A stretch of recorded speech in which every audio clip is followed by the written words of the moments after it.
Thursday, September 16th, 1982. The Mystery of Marilyn Monroe. And today we're going to devote our Spotlight section to another chapter in our continuing series on unsolved Hollywood mysteries. This time, the subject is the baffling death of Marilyn Monroe. As regular viewers know, there have been several recent developments in the case, and the Los Angeles District Attorney's Office has reopened its investigation. Indeed they have, and as our guide for the series, Robert Sacchi, proves here, the story is still fascinating after 20 years of digging. Watch. Didn't you just love the picture? I did, but I just felt so sorry for the creature at the end. Sorry for the creature? Why'd you want him to marry the girl? He was kind of scary looking, but he wasn't really all bad. I think he just craved a little affection. You know, the sense of being loved and needed and wanted. That's a very interesting point of view. Oh, do you feel the breeze from the subway? Isn't it delicious? Marilyn Monroe. You probably fell in love with her the way I did, and the way everybody else did. She was your best girl. Your wildest sex fantasy come true. Your lost sister or daughter who went to Hollywood and became a movie star. She was a dumb blonde who read Dostoevsky and who wound up married to a baseball hero and America's greatest playwright. During her life, rumors swirled around her like waves of perfume. And today, 20 years later, her death and the way she died still doesn't smell right.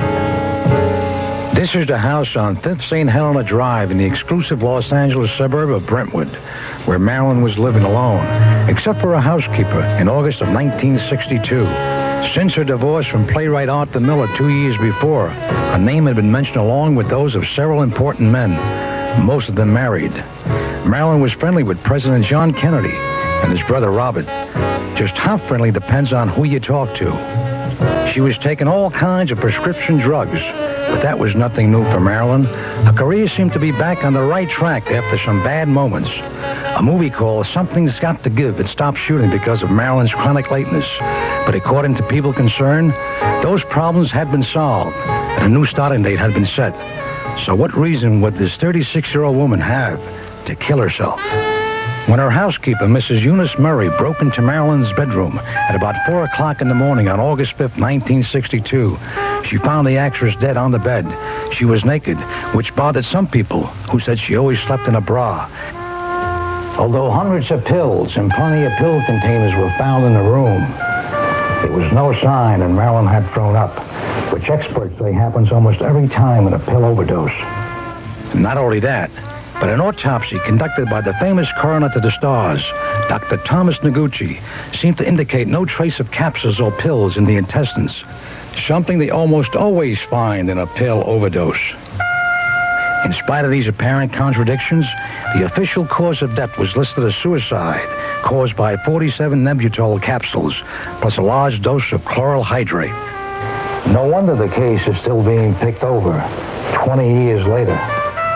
By an assistant coroner who says he was ordered to take part in a cover-up. By a writer who claims to have new evidence from the police. By a man who says he was once married to Monroe. By a private detective who says the CIA had knocked her off. Best I could figure out from a 10-year investigation probably is some sort of dissident to the action of the CIA or some such type of group.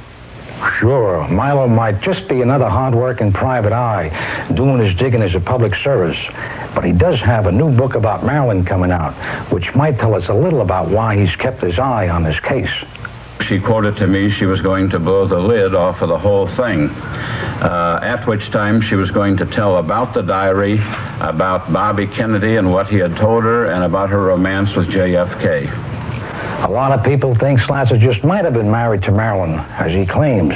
It's the kind of thing she might have done. But his book about her is being reissued in paperback, so keep that in mind. I think it has been a homicide, and conceivably a murder. Rapose's also got a new book about Monroe, but he doesn't have a publisher yet. What I can say is that the normal course that is followed in the coroner's office for dealing with coroner's cases, particularly those of people that are in the public's eyes and also people who have large insurance, the course that normally is followed under those circumstances was not followed. As for Granderson, you gotta wonder if you can believe much of anything a guy says who got caught using a credit card. He took off a dead body. But not everybody who's come forward lately did it to get their kisser on page 1. A photographer named Lee Weiner took some pictures of Marilyn's body in the morgue for Life magazine. And he remembers now there was something very surprising about the color of the skin. I was getting a routine medical examination, a yearly checkup. And I talked to the doctor, and I said, I'm curious, what does a body look like that dies from cyanide poisoning? Well, he said, if it's a big dose of cyanide, like someone gets, for example, at the gas chamber, which is cyanide poisoning, the body will, in all likelihood, probably look like most dead bodies, white and waxy.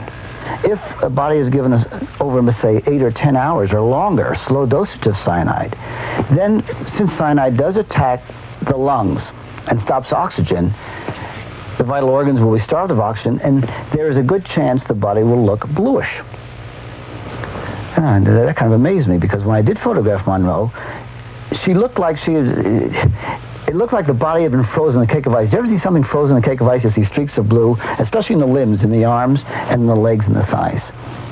And little streaks of blue going through it. That's the story, basically. We're not going to solve the Marilyn Monroe mystery in 5 minutes, not when it's been one of our national obsessions for 20 years. Lots of good people buy the official verdict. Suicide brought upon by some deep-rooted depression. Others think it was an accident. Too many pills in the wrong combination. That's a real possibility, too. But the thing that keeps buzzing around my mind like a hornet's nest are those 3 big unanswered questions. Why wasn't she wearing a bra? Why hadn't she thrown up? Why wasn't there the slightest trace of drugs in her stomach? I suppose we'll never know the real answers.